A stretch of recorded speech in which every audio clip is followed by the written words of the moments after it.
S&P down 35. The Dow is now down 324, over 300 points. And the NASDAQ down 118 currently.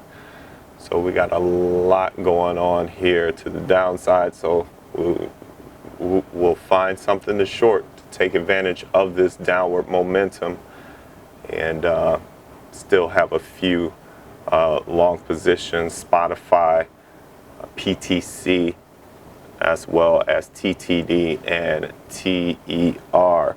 Our stop for TTD, remember, this is a stop on close, guys. This one will be based on the daily chart.